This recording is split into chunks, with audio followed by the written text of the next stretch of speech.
Salve pessoal, salve geral. Tô a bordo do Peugeot 307 automático, câmbio AL4. Eu vou tentar ser rápido e direto ao ponto no vídeo para ajudar quem tem os carros da linha francesa que compartilham da mesma configuração de câmbio. O que acontece? Eu tive um problema com esse carro, com o câmbio automático, que ele ficava entrando em modo de emergência, travado na terceira marcha. E foi um defeito cabuloso mesmo, e que me tirou do sério, cara. Por muito tempo a gente tentando resolver esse problema do carro, minha esposa ficando puta da vida, porque eu comprei o carro na loja, o carro tava com 73 mil rodados. E na garantia ele teve esse problema. O que eu fiz? Eu comprei o carro e já fiz a troca de óleo, o full, aquela que é a máquina que troca todo o óleo, 100% do óleo. Fiz na máquina. Passou uns dias, o carro entrou em modo de emergência. A gente levou o carro para a oficina da garantia da loja. Aí o que o mecânico fez? Trocou o sensor de pressão. Fez a troca do sensor de pressão, o carro ficou 1 mês e meio andando normal. Depois ele entrou em modo de emergência de novo. A gente levou de novo na oficina. O cara olhou no scanner, ele falou que eram uns erros que não estavam relacionados ao câmbio. Ele apagou os erros e o carro ficou mais 2 semanas normal. Passou essas 2 semanas, o carro voltou a entrar em modo de emergência. O que acontece? Sempre quando o carro estava frio, na primeira partida do dia, onde eu moro, logo na saída tem uma ladeira. E quando eu pegava essa ladeira, que forçava o carro, com ele ainda frio, ele entrava em modo de emergência. Ele chegava a dar uns tranquinhos, dar umas patinadas e entrava no modo de emergência. Só frio, sempre na primeira partida. Depois você podia andar com o carro normal. Ele chegava a dar uns trancos de primeira para segunda no trânsito, mas fora isso tranquilo. E aí o que aconteceu? Levei o carro de novo na oficina. Aí o que o cara fez? Trocou de novo o sensor porque ele achou que a peça podia estar ruim. Beleza, o carro voltou para casa, ficou uns 3 dias normal e entrou em modo de emergência de novo. Isso tudo levou um período de 8 meses. Levamos o carro lá. O cara fez o quê? Fez o remap do câmbio, atualizou o módulo do câmbio e fez uma troca parcial do óleo, porque ele disse que olhou lá e o nível estava baixo e fez a troca parcial do óleo. Novamente. Feito isso, o carro voltou para casa e continuou o defeito de entrar em modo de emergência. Fui atrás de uma segunda opinião. Levei o carro numa casa especializada em câmbio, aqui onde eu moro, que eu moro na região de Cotia. Cheguei lá, o cara me cobrou R$150 para passar o carro no scanner e fazer o orçamento. Aí que tá o detalhe, tomem muito cuidado, amigos. Eu levei o carro ficou o dia com a oficina. Quando eu fui pegar o carro, teve 2 coisas aí. O cara não me entregou o laudo e as informações dele foram evasivas. Quando eu perguntei para ele qual foi o nível de pressão que você pegou no scanner com o carro em drive, na hora que você estava fazendo os testes, quais foram os níveis que deu lá de pressão? Aí ele me falou, não aparece esse tipo de nível no scanner, não aparece essa medição do bar, ele só dá o erro de falha de pressão. Aí eu falei, você pode imprimir o laudo e me dar o laudo para mim ver? Ele falou, não, eu não posso dar, por orientação de advogado, que já teve um problema uma vez que um cara comprou um carro e ele veio aqui fazer o laudo e queria que eu desse o laudo, ele falou que eu não podia dar, o juiz mesmo falou.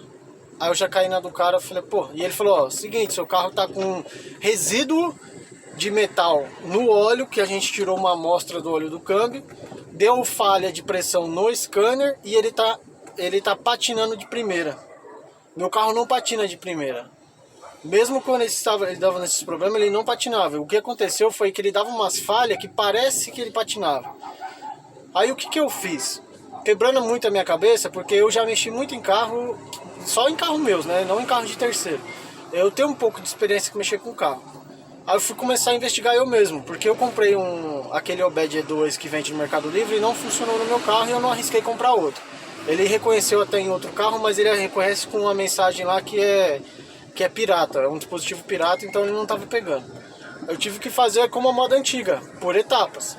E aí o que eu fiz? Eu tirei o TBI, a mangueira do filtro de ar que liga o TBI, e fiz a limpeza, a descarbonização do TBI.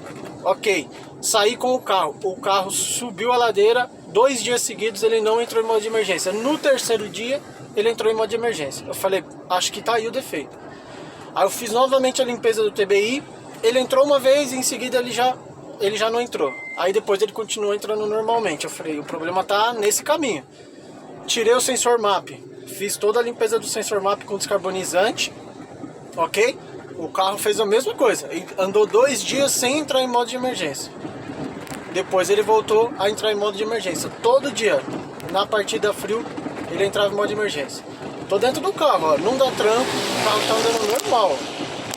Aí qual foi o pulo do gato? Se você for pela lógica, pelo raciocínio, você vai entender o que interfere, o que faz fazer uma leitura contaminada, ou o que suja o TBI, ou o próprio sensor MAP, que ele é um sensor que vai medir a qualidade do ar. Por que ele está medindo uma qualidade ruim e passando para o sistema, para a ECU ou para o módulo do câmbio que o carro está ruim? E aí eu me recordei que em algumas vezes, raras exceções, quando eu ligava o carro pela manhã, ele falhava. O giro oscilava, eu dava umas aceleradas e ele melhorava um pouco. Sem contar que uma vez só ele morreu. E aí o giro dele começou, quando ele já estava normal, caía para 700 RPMs na utilização normal. E é baixo para ele fica ali perto do 1000, 800, 900. Eu falei, pô, mas será que é vela? Aí que eu fui na lógica, o que suja o sensor MAP e TBI? O que impede de impureza para lá? Filtro de ar, colega. Meu amigo, cara do céu, eu não acreditei. Eu fui lá, tirei o filtro. Ele não estava assim esgarçado ou já com aquela cara de desgaste. Ele estava sujo, não estava mais na cor original. Eu bati ele no chão umas 3 vezes, saiu bastante pó. Coloquei ele no carro e fui fazer o teste. O carro estava frio. Subi a rua de casa, o carro andou normal. Nos outros dias o carro voltou a entrar em modo de emergência. Eu não acreditei. Porque na última troca de óleo que eu fiz do carro, do motor, eu não troquei o filtro de ar, porque eu esqueci do filtro. E foi a troca de óleo eu fiz antes da troca de óleo do câmbio. Antes de todo esse pepino. E o carro ficou andando todo esse tempo comigo, agora ele tá com 81. Já passou 10 mil km, praticamente vai dar 10 mil ainda. E ele tava com um filtro que eu não sei se o antigo proprietário já quanto tempo ele tinha trocado. Fui lá, na autopeça, comprei o filtro, R$32 eu paguei. Coloquei no carro. Meu irmão, só alegria, truta, só alegria. Detalhe, o cara da última oficina especializada que não quis me dar o laudo e o orçamento, sabe quanto ele me passou o valor? Ele falou que ele tava com uma Megane lá, que ele tinha acabado de abrir o câmbio, e ele não ia me dar um valor preciso, porque depende de quando eu abro o câmbio. E ó, subi ladeira com o carro. O que ele passou pra mim? O valor de 6 a 8 mil reais pra arrumar o carro. Que ele identificou fuga de pressão e que o carro tava patinando. Aonde que ele achou esses defeitos no meu carro? E onde que ele ia me cobrar 6 mil a 8 mil reais pra fazer o câmbio? Meu amigo do céu, cara. R$32 eu arrumei o carro não tem mais problema, velho. O filtro de ar, eu nunca imaginei, mano, que o filtro de ar fosse interferir no câmbio automático. Sendo que ele tinha que dar o quê? Problema, mensagem de erro no módulo de injeção. Ele tinha que dar esse tipo de acusação no que interfere ali no sistema de alimentação, mas o câmbio, nunca tive câmbio automático, esse foi meu primeiro carro automático. Então pra mim foi uma surpresa mas que salvou a minha vida. Eu não tô dizendo que vai fazer milagre, que pode ser o caso do seu carro, mas no caso do meu carro, por exemplo, meu carro não dá tranco de primeira para segunda, assim, encaixou o drive, ele já quer sair, encaixou o R da ré, ele já quer sair, ele tem um desempenho super bom na estrada, ele não dá tranco no trânsito, se comporta muito bem. E eu fiz a troca preventiva, fiz as manutenções, e como o mecânico ele abriu lá para fazer a troca parcial, ele falou assim que não encontrou problema no câmbio, não encontrou desgaste, nem no imã lá da bandeja do cárter do câmbio não tinha muita impureza, e o óleo é novo, e o carro tá bem. Então eu mesmo, por conta própria, defini que, assim, dependendo do problema, cuidado, amigos, com as oficinas por aí, cuidado com os más profissionais que eles se aproveitam, que vê você chegando com um carro assim, ele vai falar, pô, vamos limar o cara aí, mano. E não é bem assim, meus amigos. Cara, eu só tô com um problema agora aqui, ó, que é o coxinho superior estourou.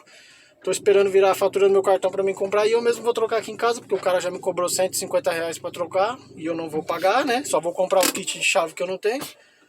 Que ele... Se você não escutar, ó. Dá pra ouvir aí, será? Acho que deve ter pegado. É o coxinho superior. E detalhe, tem até o coxinho aí que fica embaixo do motor, que é o inferior, que geralmente quando ele quebra, ele dá uma impressão de tranco, de ré para primeira, principalmente quando você está fazendo manobra, estacionando, que pode parecer que é defeito no câmbio, mas não é. Então a dica é, faça uma revisão geral, olhe vela, olhe cabo de bobina, olhe filtro de ar, olha tudo que influencia o carro, filtro de combustível, combustível ruim, sujeira, porque o meu carro ele não estava patinando. O que eu descobri, ele estava falhando, ele estava tendo muita sobrealimentação porque o carro tinha uma entrada de ar impura e ele jogava mais ou menos combustível, o carro se comportava com fraqueza, ele tinha perda de potência e aí o câmbio, em vez da ECU ler problema de injeção ou algum outro tipo de problema, o câmbio estava percebendo que o carro estava com algum problema de funcionamento e para preservar o câmbio ele entrou em modo de emergência. Então não era um defeito do sistema de câmbio da configuração. E aí a ideia, eu não falo assim, ó, carro com câmbio L4 não tô criticando a Peugeot ou os carros assim, ou alguma coisa do tipo. Estou falando, eu adoro meu carro. Eu passei um veneno com ele 8 meses tentando decifrar esse problema e consegui decifrar. Não foi por isso que eu deixei de desgostar. Tive momentos muito ruins de falar assim, pô, eu me lasquei, ainda mais quando o cara veio com um orçamento para mim de 6 a 8 mil reais. Mas eu super curto o carro, se você tiver um carro que tiver com a manutenção em dia, é excelente o carro, é top, eu adoro meu carro. Fica a dica para quem tem aí o câmbio automático L4, se eu pude ajudar de alguma forma, fortalece. Falou, forte abraço.